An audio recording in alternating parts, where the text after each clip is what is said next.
Hey everyone. Yeah. Welcome to Chat TGR.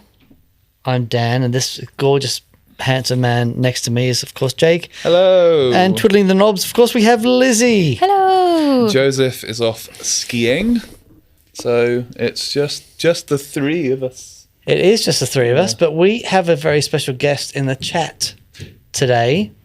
Say who? Say what? Okay, so we have a dear friend Matt, who is the European product manager at Boss, Matt Knight. is in the chat today. He's going to be hanging out with us. Oh, hey, dude. So I wanted to do a show where we talk about Boss pedals because I've been putting a rig together, right, for my new project. And, just going through a bunch of stuff, trying a bunch of things out. And I've got my favorite old Phase 90 on there, like from 1976. But I'm having a nightmare with this microphone. Right, so... Agreed, I'm going to be like... Okay.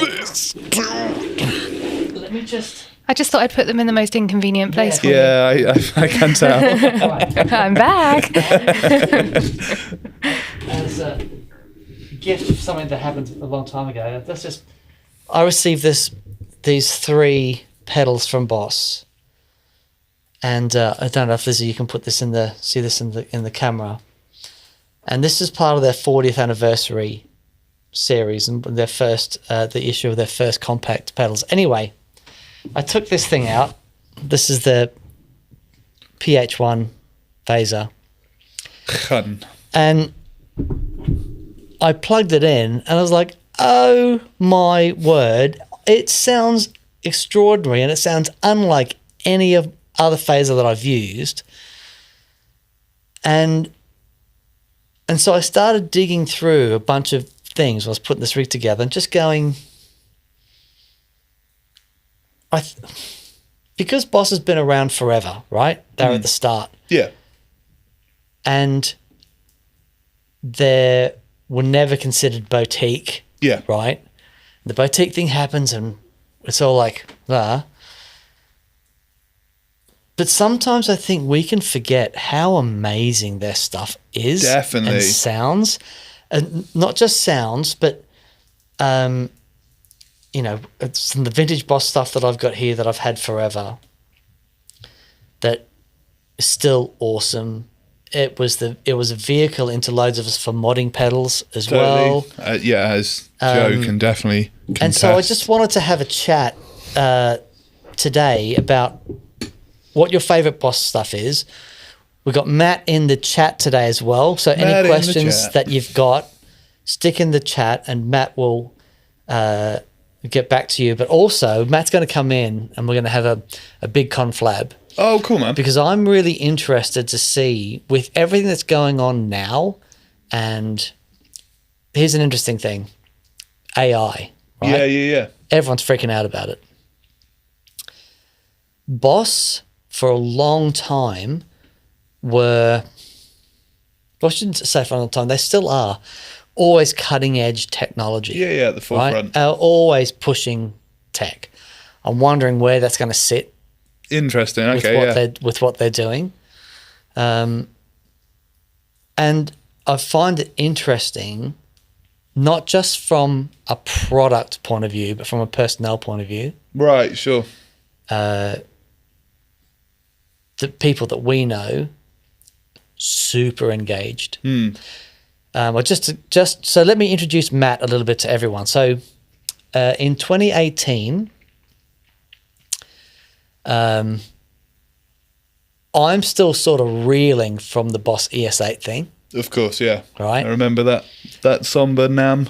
And then Matt reached out and just said, hey, we love what you guys do. Would you guys be interested in coming over to Japan and seeing us? And I thought, okay. And so that first image, Lizzie, so in 2018, we went over to Japan and had a tour around the Boss factory, and went over with Matt and saw how they did things. Yeah. I had never really seen anything about how Boss had done any of this stuff. Yeah, because again, it's almost sort of corporate-y, and I think a lot of pedal manufacturers, you get to know the people that build them. It's as you said, the boutique stuff. It's very personable, whereas Boss were Boss. Yeah. Right. So in that picture, it's me, Mick, Robert Englund. Sorry, Ola Englund, not Robert Englund. That's his freaking British cousin. Right, I'm Rob. No, Robin. Robert Englund was Nightmare on Elm Street. He was Freddy. Right. Sorry, Robbie. God. Ola Englund and, of course, Rabia. Yeah. And so we had the best time, and Matt is just the best human. Matt helped me find, I was on a mission to find some vintage Boss pedals. Cool. And while I was there, I picked up these 3. So you'll see there is a very old Boss flanger, of course. There is the Boss digital delay sampler, the first one they did. DSD? Which is DSD, which is basically the DD2. Yeah. Right? And there's also their dual overdrive. Oh, right. It is what's it called, Lizzie? Can you see? I don't know. The SD2? Is that one? ST2, is that what it's called? I've just thought of something else that you brought back from that trip and you gave it to me as a gift. And it lives in my pick tin and it's over there. I'm going to grab it and show the people. Okay. So anyway.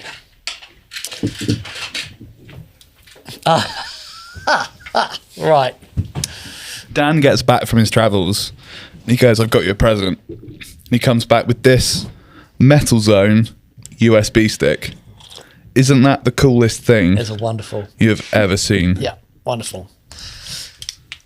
So what happened on that trip, and this happened since for me, because my first pedal was a Boss pedal. Of course. So, everyone's is. Actually, I got a picture of my first pedal there, which is the Boss distortion feedbacker. Oh, yeah, dude. Yeah. Right? You still got that one? No. I traded that for, Yeah, of course. That was the most expensive thing that I owned. Of and then I course. wanted something else, and No, totally. I traded up and eventually bought a house. Yeah. But that distortion feedbacker, having that pedal was the last time I ever played at church. When I was, I did do something with my sister, but when I was like 15, I had that pedal. I was so pleased with it, and I hit this chord and I stuck it on, and that goes whee into feedback. And this lady from the church comes up afterwards and goes, "That was from the devil." I can literally picture you with like pick scraping. It was my Striker by Kramer. Oh guitar yeah, as dude. well. Yeah, knee sliding. It was yeah, wicked. yeah. I've got the image in my head. But I think certainly I'm 53, and certainly guitarists of my generation, Boss, ubiquitous, always been there. Totally.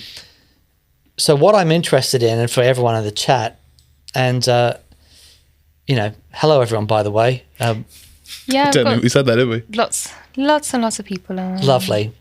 What I'm interested in is your experiences with Boss. I've got deep connections with Boss, and it's been agreed. And what happened then over that trip is I got to know a lot of the people at Boss. Cool. There's a picture of me and Yoshi-san, who was the head of Boss. He retired now, but so we'd been out the night before, and I'd sat down with, but Matt will remember this well, and I had a 2-hour conversation with Yoshi about capacitors. Right. Right. And it was fascinating. So it turns out Yoshi used to put together space echoes back in the 70s And he was on the production line, and then he said, look, I'm really interested in finding out more about the engineering. So he'd work during the day on the production line, and at night boss would put him through and teach him the engineering side of things. Right, wow. Then he'd move up and he'd go, I'm really interested in finding out about this business side. So he would work at his job during the day and then do training and stuff at night. Wow. Right up until he became the president of Boss. That's so cool. Right? Super inspiring guy. Yeah, dude. But what became apparent that I had no idea about was the passion that everyone that works there has. We sat down when I had dinner, and there was 4 or 5 of the engineers from Boss. We had dinner with the guy that came up with the little Wazza. Oh, really? The little Wazza amp. Yeah. And they said, it'll never work. And they've now sold over 1 million of them. They are all as into it, all the engineers, they are all as into it as any music geek engineer you've ever met. So it's born, yeah. They are like, it's not their 9 to 5. Yeah. For any of these people, right? Yeah. They are so They into live it, yeah. Absolutely. And I came away from that trip just with I'd always loved the product. But then actually getting to understand a bit about what has gone into getting Boss to where they are. Yeah, totally. And yeah. So, we've got our faves. I'd love to know what your faves are, and some experiences with Boss. Like I said, Matt's in the chat and is happy to answer any questions. We are going to get him on. Who do we have on, Lizzie? Well, I do want to start off. It is Scott Curry's 65th birthday. Oh my goodness. Happy birthday, Happy young birthday, man. bud. We'll start with a big happy birthday, but we've got 95 lovely people joining us Oh, live at the beautiful. moment. Welcome, everyone. That's wonderful. Yeah, Tom Poynton. Matt Knight is in the chat, can confirm. Tom Denny, hello from Box and Seal. Hey, brother. Box and Seal do our boxes for the people that are not in this world. This room. I've just seen the comment that Matt has put the Metal Zone has sold over 1 million. It's over 1 million Metal Zones out there, rocking. So that's the Metal Zone. Matt, destroying. how many DS1s now? So the DS1. So let's just throw that up. Yeah, and I tell you what, you've got a very special white version of the DS1. It's sticking on top of the OD one. This is my very first DS1 I've ever owned. Seriously, I've never owned one before, and Matt gave me this at the guitar show. Okay, just appeared with it and went, here you go, and that was my very first limited edition white DS1 encounter. So I've got 2 from the first year they came out. 2 long stripe or long dash, they call them, versions. Yeah. And they changed the circuit a bit. And to be fair to Boss, with a lot of stuff that I A/B, and you can hear it clearly, with the DS1s, it's like, man, they've done such a good job of retaining the character that makes it, even with the new tiny... Over 1.5 million, by the way. 1.5 million, okay, so... Of the DS1s. Yeah, how cool is that? Yeah, amazing. Very cool. What a lovely human being. Yeah, so, okay. So here's what I'm interested in. There are things that we love about Boss, things that, because we build rigs and we do a lot of the more intricate stuff, things I'd love to see Boss tackle. Yeah. And I would love to have where we think Boss is going to go. Awesome. So, okay, I'm going to pull out this is the first Boss pedal, right? So check this out. So the 3 that we had here, this was their first compact series, cool. Right? So they released these 3, the PH1, the OD1, and the Spectrum, which is basically, Spectrum is a parametric EQ. The OD1, people who are familiar with Boss pedals, there's be one interesting thing about the OD1, there's no tone control. Sure. Right? It's just wide open. Does it bang? It is remarkable. Really? Yeah. It's kind of like, for me, it's the it's the Distortion Plus killer. Oh, wow, cool. Right, really, really awesome. Yeah, wow. All right, but this is the one That started it all. So The paperweight itself. I always keep one of these on hand. Yeah.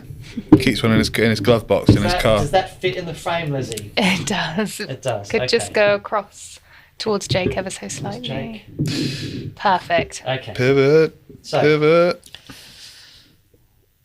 what's interesting about this pedal? So, for those that don't know, this is the Boss Chorus Ensemble, and this the CE one. This is the first Boss pedal. So there was the Roland Corporation, Yeah. and we're doing organs and keyboards and synthesizers, and we were actually at the Boss Museum where they had all of their original synths. It's wild. Yeah. And then they started the sister company Boss, which is of course part of Roland, to do the effects and this sort of thing. So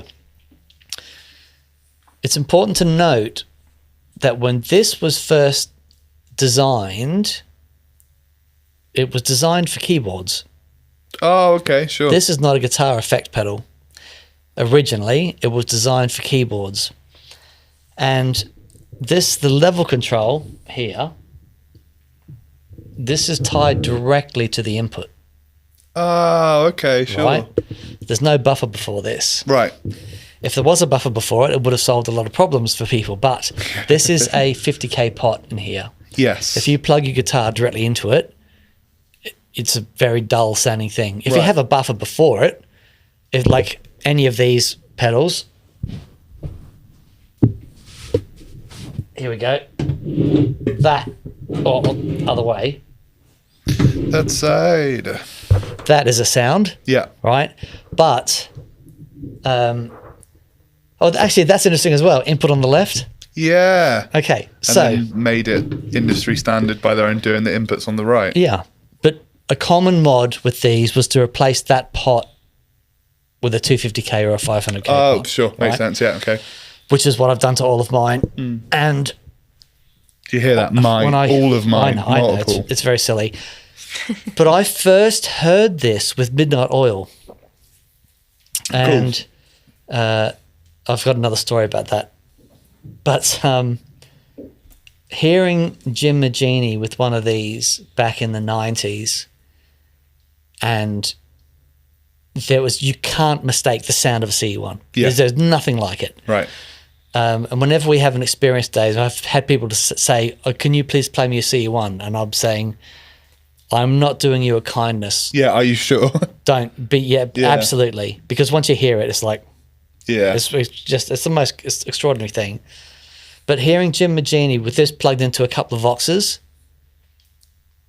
incredible. Epic. So what this also does, if you imagine the Roland JC120, Yeah, of course. the way that's designed, stereo power amp. Yeah. So the Roland JC120, the chorus in it actually does true chorus. So you get modulation out of one speaker and the direct sound in the other, right? That's how we do our wet dry.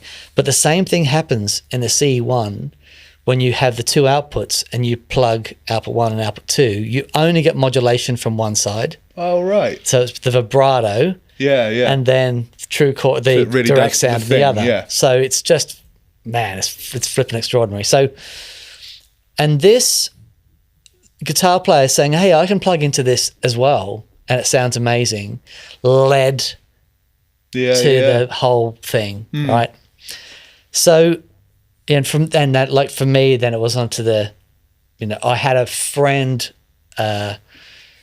whose dad had a hi-fi store, but he got Boss pedals at trade price. Oh, dreamy ass. I couldn't afford them, but my friend, his dad used to, play guitar, so he would get them, but he would also get the catalog, and they had this little fold-out catalog of Boss pedals. And honestly, we were like 14, even 30. not even. Yeah, no, it was. Yeah, I would have had the distortion feedback when I was 13, and it would have been around that time. And we would just spend hours looking at these tiny catalogs going, oh, they've got a new pedal out. Oh, and you know, and when the turbo distortion came out, like, yeah, wicked. Because it wasn't that it was all we had, but it was so exciting as a young guitar player that there was a company offering you these different sounds. So, yeah, I'm like, historically, because I think so many of has these emotional attachments with it. Now, what's happened, let's like race up to date. Yeah. The industry, the pedal industry now is, you know, I think because we're also close to it, you know, and it's amazing. But you know, let's say it's worth $3 billion. It's basically about the same as the fishing tackle industry, as far as money is concerned. Yeah, right. Josh Scott did a really great comparison. Oh, interesting. Right? I haven't Because seen everyone's that. freaking out about the, you know, what's happening. It's like, actually, let's everyone calm down. It's fine. I haven't seen that. I did watch that. But yeah, so a couple of things I would love to see Boss crack on with. Go.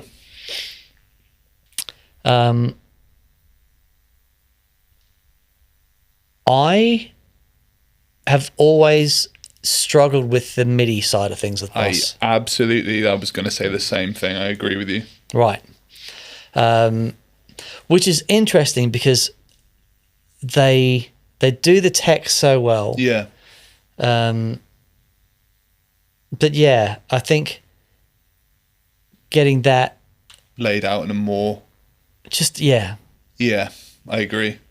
And yeah, I think there are some terms in some of the MIDI pedals that things are worded a bit differently to what we understand it to be nowadays. Right. And that might be like a language barrier thing from translation and whatnot. And we're more used to language from other pedals. I don't think so. I mean, they've got... Look, Matt understands this stuff more, like, as well as anyone. For sure, yeah. So, yeah, I think they can sort it out between them. The sheer volume of stuff they come out with. Oh, totally. You know, it's like... I'd love to know how big their, like, production orders are for the cases or whatever. Like, you know, each, you know, we'll do a run of 500 Metalwork or whatever. Do you think they just do, like, runs of, like, 10 million? Well, okay. So, Matt, can you correct me if I'm wrong? But there was a conversation. There was me, another well-known pedal builder, and I can't remember if it was Matt. Was it Matt? It might have even been Yoshi. But we're having a conversation. This pedal builder's going, yeah, we, like, you know, amazing year last year. We did 50,000 pedals, you know, It was like the biggest year ever. That's, you know, boss, that's amazing. You know, what an achievement. You know, we did that every month. Wowee. So, you know. Lizzie's sweating at the idea of doing a end of year stock take on that. That's what that gasp was. Sounds like an absolute nightmare. Yeah, but and you need to remember it sounds a lot. Their range is so so massive, and they're everywhere. You could go to any gig, from going to a wedding to going and seeing the biggest band to going to a little jazz cafe. Yeah, I would say 9 out of 10 of those gigs, there will be some kind of Boss product. Yeah. Be it the power supply, be it the board, be it TU2 or 3, the tuners. Oh, Matt, do you know how many TU2, TU3 tuners you've sold? I would be fascinated to know because I see them everywhere. Yeah. I had one for 15 years that is just battered to death. Yeah. Indestructible. Yeah, I've got a Haggard one at home. Yeah, I would be fascinated to know. Forever. So, okay. On your lines of things that I think I'd like to see. I'm gonna voice what I assume would be Joe's opinion here. Great. Right. Let's talk on behalf of Joe. Joe, I do apologise if you're watching this and you're going, mate, I wouldn't say this. I think there is a real, like, church of bass players that love the OC2.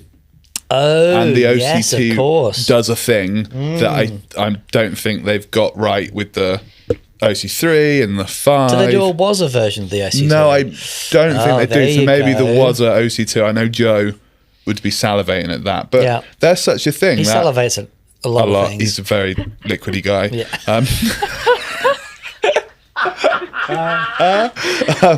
Yeah. So oh dear. I think the OC2 is sort of becoming more and more like hen's teeth.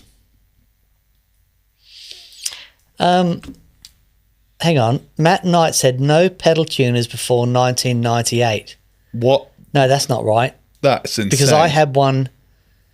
That can't be right. No. I'm older than Boss making tuners. No, that's not right. Surely not. Because I've actually got the you the had long it in one here for up ages. I was hoping I could see it now. Yeah. I can see it. Shall I get it? Yeah, please. Can you confirm that, Matt? That you said there's no that.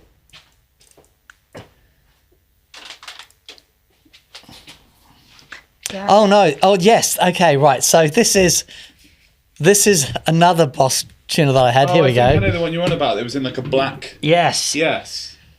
But this was my little practice partner for ages. I can see that, I think, as well. All right. Oh, there it is. Is that? Yeah, there it is.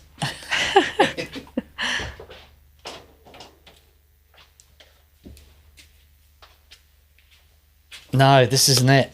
No, that's a different one. That's disappointing. That's a copy of the Boss one. So close. Right. So anyway, actually, give us that for a second because I'll show you. I don't know where my original is, but there's. So you probably all remember that Boss had these sorts of tuners in these cases with the VU meter. Yeah. So this is I don't even know, but that's a cheap one. I must have bought it panicking. Because you'd lost your Boss one. Yeah, but I loved the VU meter. It was so cool and so retro. And then I had the little TU80 for ages. But epic. Let me just double check. I agree. That feels insane to me. As Matt come back and said, yeah, that just doesn't seem right. No offense, Matt. You're Because wrong. I'm sure. But anyway, okay. But it is 2025. Yeah. That's 27 years. It's not bad, is it? Yeah, but I'm sure I had one earlier than that. Matt Knight. No, he hasn't come. Anyway. He's frantically Googling himself. Yeah, I think that would be a really cool Wazza version. So one of the things that happened when we were over there, I think we were looking at some of the first Wazza products because so what happened, I think the year before, was it 2016 or 17, TC Electronic, and when they had Tor at the helm, just became this powerhouse of really innovative ideas, and then we got the the flashback series or what the mash foot switch. No. Before the mash, we had the flashback. Yeah, and that was part of that series that had the download stuff that you do with your phone through the tone prints, all that stuff. Yeah, and you put the phone up to your pickup in it. It's just like super innovation. Very clever. And as to my knowledge, there was a year that TC outsold the big Boss. dogs. Yeah, I remember that. Yeah, and it was like it feels to me that was a real wake up call. Yeah, and so they were doing some really cool stuff, and then the whole boutique thing, kicked off. Because couple of idiots on YouTube starts going, "Have a listen to this. It's amazing." Stan and Rick or something. Yeah. So I think what I love that Boss did was say, "Hey, we know you all like some of the older stuff, and we're going to recreate that magic. Like the Wazacraft CE2 straight away comes to me. Yeah, that CE2 I see all the time because that thing was the OG one is also so prolific for that sound. Yeah. So they went, here you go, you can get it again. You don't need to buy it on Reverb for like 500 quid. Yeah. And that was really clever. Yeah. Because the second-hand market in those original pedals was, so the Wazas comes out and it's like, okay, well, you can have it. Yeah, exactly. That was brilliant. Yeah. And I think it's also cool in like later years, and I mean, this is probably about 10 years ago, realistically. I can't remember when it was. But Boss also working with like more boutique people. Like look at the JHS collab, Angry Driver. Right. That's so cool, man. It's so cool. I was the couple of years before that, Josh and Robert Keeley did a collab. Of course. Yeah. I remember it. Chicken. Tell me about a chicken. Yeah. There's a chicken on it. Anyway. And I thought, well, this is really cool. And one,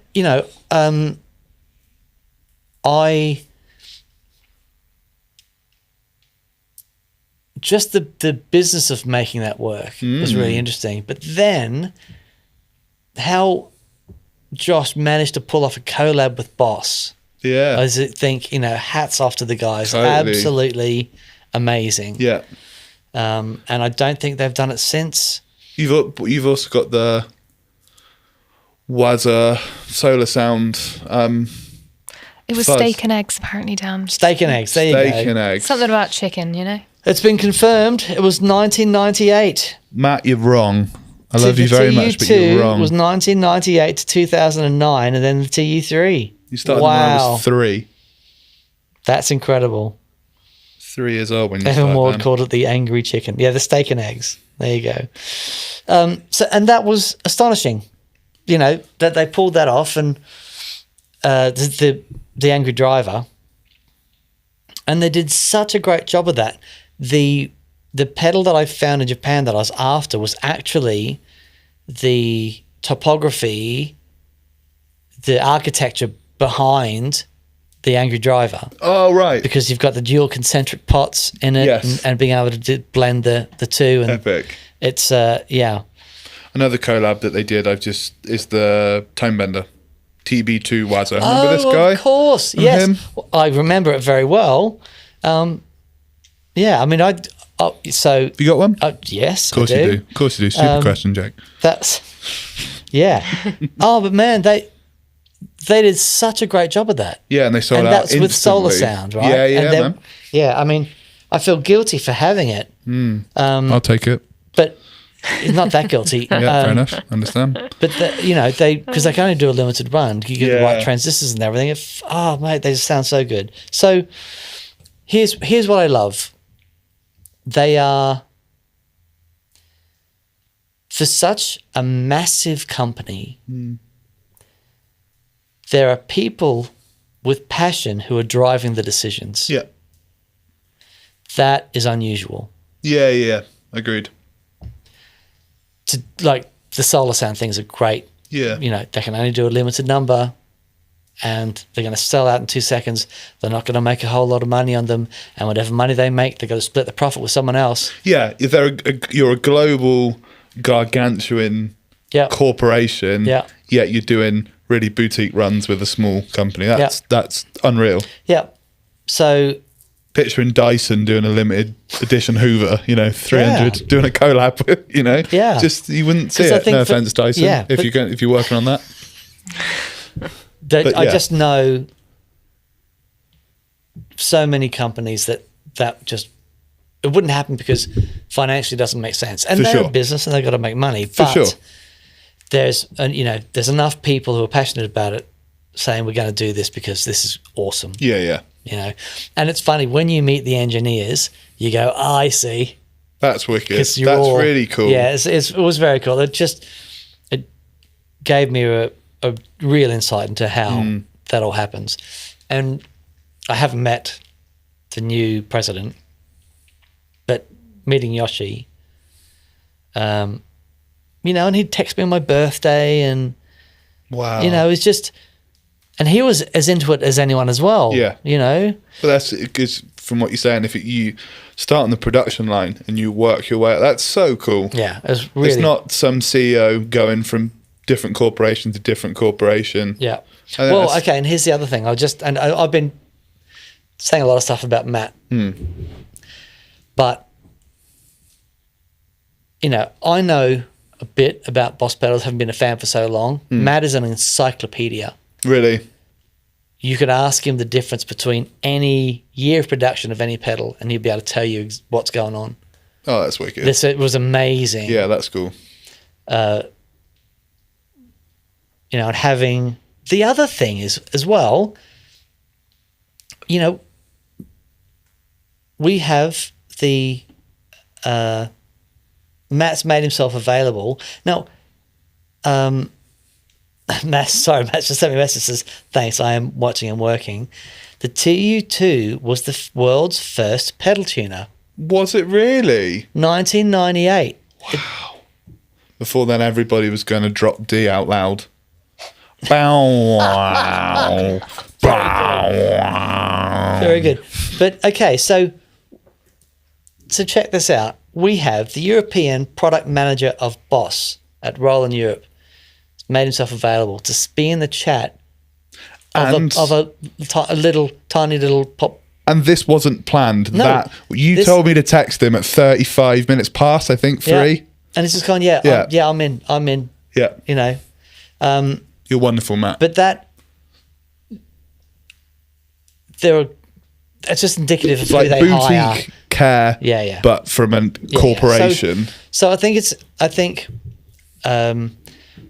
before the Japanese trip, or the trip to Japan, I should say, I had no idea that this was going on. I just thought, you know, massive corporation, Of course, greed. But yeah, this is how they do things, which is really cool, and I think more people need to know about it, because it's always been a safe choice. Yeah, because they're indestructible and they've always sounded great. But actually, when you know, the people that design this, they really know what they're doing. Passion still. Their test procedures are outrageous. Yeah, it doesn't surprise me. You could drop your Boss pedal out of your gig bag and it roll down the stairs, and you know you'll plug it in at that gig and it'll still work. Yeah. So that's really cool. So okay, let's have a think about then, and maybe Matt can, when we get Matt in, and we'll dive a bit deeper into this. Yeah, I'd love to do that. But I think the MIDI thing, I'd love to see that, some bass. Wazza OC2. Yeah, that would be cool. Does anyone have let us know your dream Boss pedal and what you'd like to see. I'd love to see some opinions on this. I tell you another thing that I'd like to talk about in terms of Boss and sort of development. I found the TU3S that they did for switching systems really interesting, where they lopped the foot switch off, because again, you know, the joke I sort of made earlier, they will buy these enclosures in the millions and they'll paint them to be what they'll be. So for them to do a different enclosure, I think I thought that was really cool. Yeah, of course. You know, you can't just take the pedal off. Exactly. You know, I would be intrigued, and I can't see it happening personally, if they would ever slim the enclosures down or do something different, because in the wake of this mini pedal era, would they react to that? Mini pedals. I'm not saying they would. I'm not saying they need to. I'm just intrigued. Top mounted jacks. Oh, Boss you know how I top-mounted feel about jacks. top-mounted jacks, which they've done on their 200 series. The ones Yes, that but like they're wider. They're a bit Yeah. wider, right? you know, I love a top-mounted jack. Yeah. That'll be my first degree when Okay, I'm Boss compact president. pedals with top-mounted jacks. What say y'all? Matt will take our commission in Bitcoin or however you want to pay us. So, have a bit of anything, any questions? Anything anything brewing? notable? I do. I have a couple of questions. Yeah. So from Paul Matelovich, got to know your thoughts on the Spectrum. Yeah. It's cool, but as soon as I got a graphic equalizer and I could see exactly what frequency I was messing with, and you could do obviously more than one. Yeah, I mean, it can be a cool boost, I guess. I don't really know it, unfortunately. Yeah. Never really played with it. But there are some people that really dig it, but the G7 is such a colossal thing. Yeah, for Yeah. sure. I bet that's a big seller. In fact, Matt, I wonder what the top 5 Boss pedals in terms of sales and popularity are. Okay, people, I want you type down what you think the top 5 Boss compact pedals are. All right? And then we'll reveal it at the Okay, end. If you okay. can get that together, Matt, I'm putting so much pressure on you considering we didn't so put you in up to this 15 at all. minutes, I'm going to say DS1 Metal Zone. Agreed and agreed. I think the TU2 will be in there. Okay, but the problem is, it's only been out for 27 years. It's a new pedal. Right? But it has to be. Okay, Yeah. it has to be. TU, if we count TU2 and TU3 As a as brotherhood, yeah. one thing, I reckon G7 will be in there. interesting. Maybe a Blues Driver. They're very popular. Interesting. I'm going to say, they're very popular, but if you look at like the OD2, which has been around so much longer, I'm going to say the CE2, Yeah. the chorus, because you can't really, there's a CE2 and then all the CE5s, and you can't just Yeah. say the chorus versions, right? This is tough. But then the older stuff, how many units did they actually make back then? Yeah, and they people couldn't are have- just super passionate Yeah, about yeah. them now, so they Yeah, seem more that's interesting. popular than what they are. And it's Okay. Okay. Mm-hmm. Well, I was going to say the DD, but DD pick one. 2, 3, 4, 5, 6, 7, 8. 20, 200, 2000. Well, I think we're up to 8 now, Yeah, right? and 20, 200, 2000. All those, yeah. 500, DD 500 as well. Oh boy, what? I've only picked 3, right? Yeah. I'm going to go for the OD2 Okay.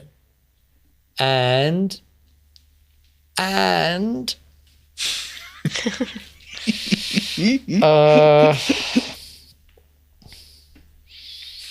going to go for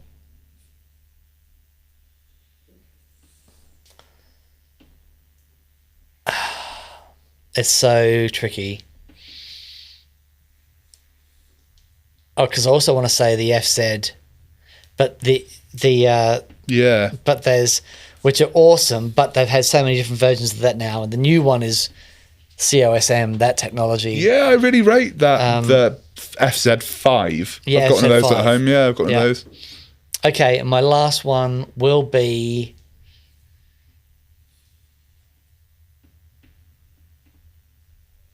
I'm going to go for a DD5. Okay. Yeah, okay. That's mine. Right, everyone make your list and let's see who gets it right. Gav Thorpe has said, I bet the TR2 is in there. That trem has done bits. I've seen that a Yeah. lot over the years. Hobo Roadie, SD1, DM2, BD2. DM2.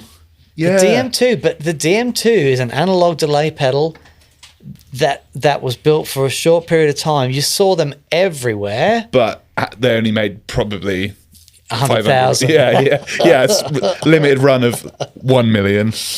I've just got a couple of atom questions. I wondered if I could Yes, of course. sprinkle in there whilst we've got Well, everyone gets their. That isn't a everyone boss get pedal, your answers in. Yeah. From Vincent. Hello, I got a G3 Atom and encountered some booting with a nasty continuous audio squeal without no reason. Just power cycling it seemed to resolve it. Is this a known issue? That sounds like you've accidentally caused a feedback loop, which you can do if you loop order, but I don't see how cycling it would solve that. It's just, does he say, is it new or is it bought it second hand? Do we know? Oh, I don't know that. Yeah, I'm so afraid. if you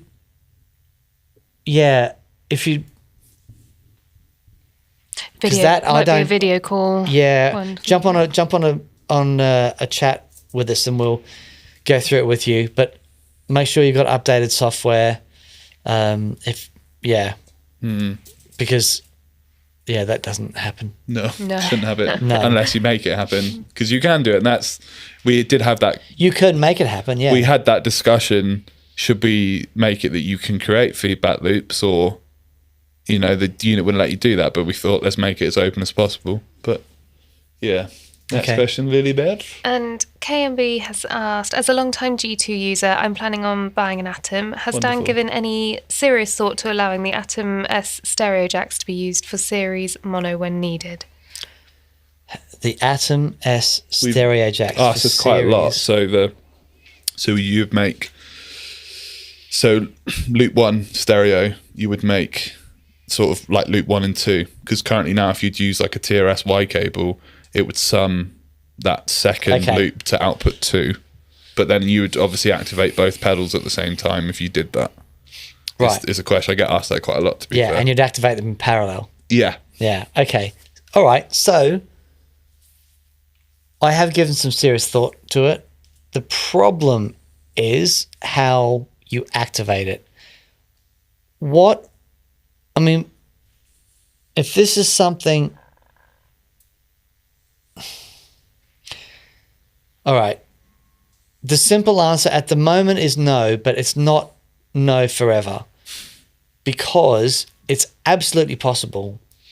But if you think at the moment, the way the Atom works, you've got your 6 push buttons and you can just activate the loops like that. It's so easy. Changing the software to have the TRS cables to be able to go in series and be able to activate them to give you access to 12 mono loops in the Atom.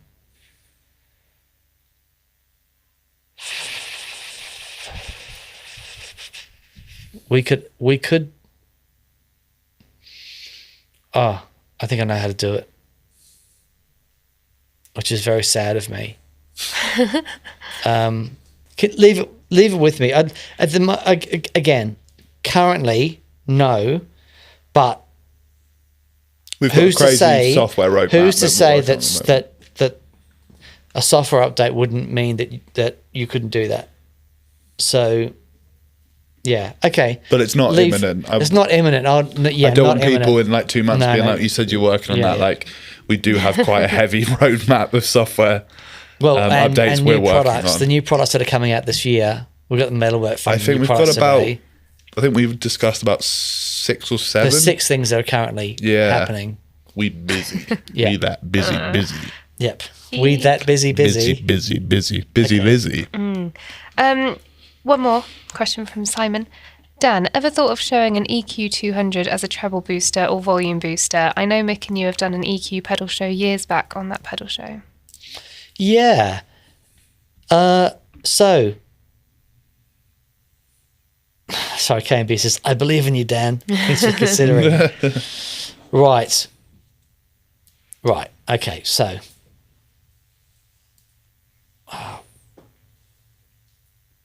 Let's have a look.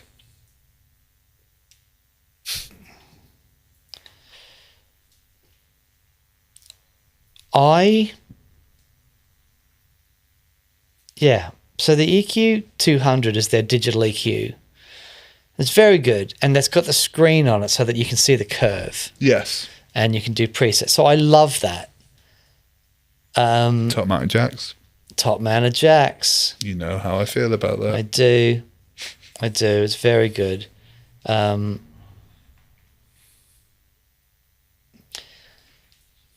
Okay, why haven't we done it specifically with the EQ200? Because we can do it really easily with a G7. Yeah. And we can. It's not about showing you how to use the pedal. It's about giving you the concept. Yeah. Exactly the same concept will work with the EQ200. Exactly the same. Mm-hmm. Yeah. But it's a groovy thing. Vincent has asked, is it possible to know future feature plans for G updates? What can I tell you that I want to tell you? CC control of every parameter.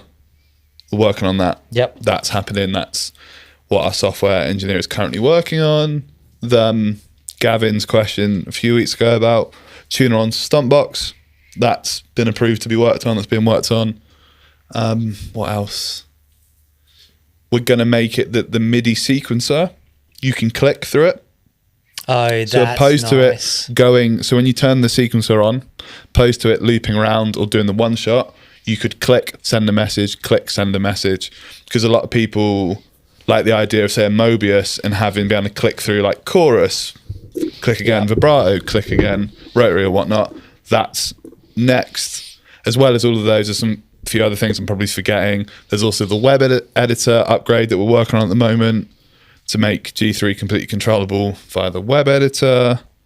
I think that's the list of the next things we're working on. But I mean, the list is as long as my arm, really.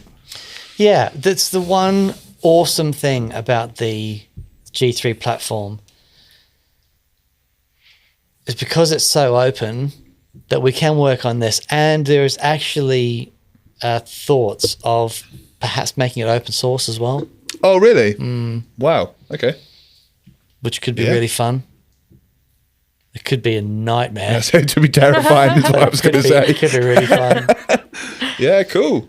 Just because there's some really clever people out there. Totally. That could, so it could be really fun. But yeah, that's one of the beautiful things about the way that we've done the platform is that we can do these things. Yeah. And because we're a tiny little company, there's only 10 of us, and we can move quite quickly with this stuff. We don't have to go through conferences and deliberations, and it's just all of it at the same. It's a beer on a Thursday afternoon. And 5 people sat on the same table. Yeah. Awesome. Lizzie, anything else? But Brad has just asked, do you need some web editor beta testers? Always. If you ever, and that's to everybody, if you ever want to be part of our beta testing program, just send us an email to support@thegigrig.com. I think, Brad, I've realistically got you on the list from the original iteration of the web editor people, but absolutely, man, drop me an email and remind me. I literally have a spreadsheet with all of you guys and your emails in, and then when we have a beta, I just send it out to you. It's because it super helps us. We're really appreciative of your feedback. What's awesome about how open source the product is that sometimes we wouldn't ever think of using the product in that way. And you guys do it, and that's incredible. And you go, did you know if you do this and this and then type this is the preset name, it doesn't work? And you're like, no, I didn't. Yeah, I didn't know that. So please, if you guys want to come be a beta tester, come and do it. That would be great. Ian Kerr says, I'm late. Where you been, mate? Oh, mate, ridiculous. Come on. Let's get on it, bud. Angry, I'm disappointed. Ian, what's your 5 favourite boss pedal? Go. We've got 5 minutes. So, Matt, if you're around, do you have that information? He did put a message in to say he's just been called away. I know. So I don't know if I'm sure he'll try and come back. Right. But yeah, he did get pulled. Sorry, Ian's, but there's no excuse. Fair enough, mate. He said, I've been summoned. Okay. So I'll have to be radio silent for a minute. Well, I'll tell you what, we'll find out. We'll post and then it. I'll post it in the chat of what the 5 best-selling boss pedals are of all time. Hang on. All right, here we go. Let's see if I can Try and find it on Seguro. No. Let's just see if I can. Hey there. What are the 5 best-selling Boss pedals of all time? Hey Dan, the best-selling Boss pedals of all time typically include the DS1 Distortion, the SD1 Super Overdrive, the TU3 Chromatic Tuner, the DD7 Digital Delay, the RC1 Loop Station. These are popular for their quality and reliability. The loot stations. Oh, that's embarrassing. We forgot that food group. But why? Right. The answer is Metal Zone, Metal Zone, Metal Zone, Metal Zone, and Metal Zone. Yeah, but she didn't get the Metal Zone. Man, AI is so far from being anywhere near. literally, Gary. Yeah. turning on dishwasher. Awesome.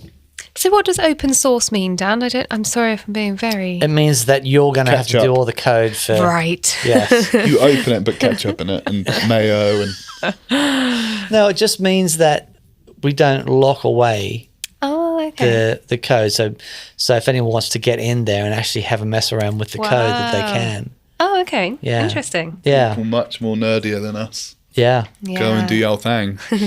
Yeah. Please. So yeah, it could be. I mean, it could be good. It'll come with some provisos and some Yeah. safeguards, I guess. But Yeah. hey. Some interesting stuff will come from it.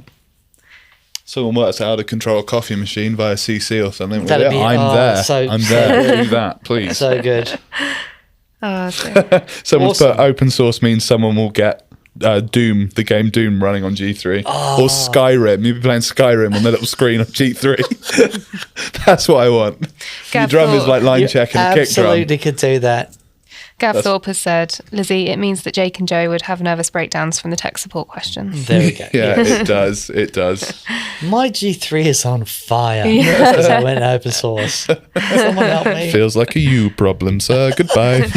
Jake, did you talk about your favourite Boss pedal? Just because I had a picture and I don't think I put it up. No, I didn't. I wanted to share some love on the Boss PS5, and so it has like a trem arm function on it that you can do a momentary pitch shift, Okay. and it's what I referenced when we did that rig rundown with what I was doing with the Enzo and the MIDI sequencer. Right. So this is Joe's one, so that's why Of course, it's been that's Joe's one. haggard and modified. that. That doesn't close anymore, but that's what he does. But so there's a band called and so I Watch You From Afar, and I remember watching. That's creepy. They are like an unreal math rocky guitar band, Right. No vocals. That's great. And I remember watching a rig rundown with the guitar player, and he had 2 of them, one for momentary pitch shifting up and one for shifting down. And I thought it was the coolest thing in the world. This is before like the ricochet and the pitchfork and stuff. And that was a real like, wow, effects are cool for me. So I'm very passionate about that pedal. Amazing. Ian Kerr says, yes, what a band. Good man. Yeah. Unreal. Well, they're no vocals, so they're like a riff band, but they're the sort of band you see at like Arctangent or something, and the whole crowd okay. is It's like going, Russian circles or something. you got it, Right. and they're all just singing riffs, like the whole crowd's going,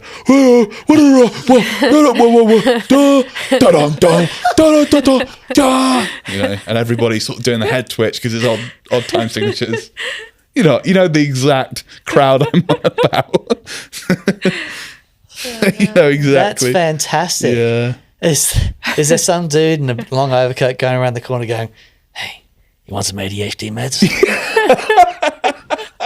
Mate, they're not selling ADHD meds. Yes. Okay. Wonderful wow. band. Brilliant.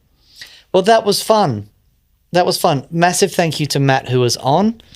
And just talking about it was really good fun. talking about a very, very important brand that we all know and love. And Boss themselves. let's see what Matt comes back with the answer. I reckon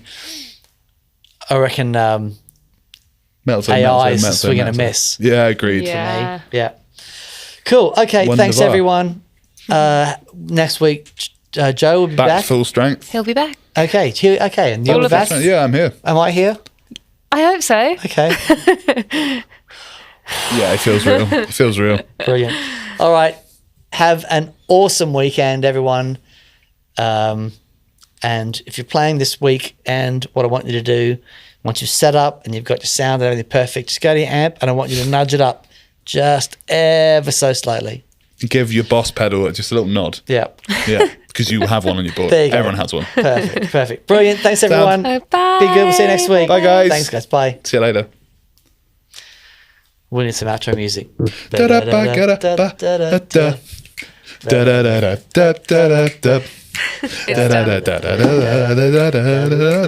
done.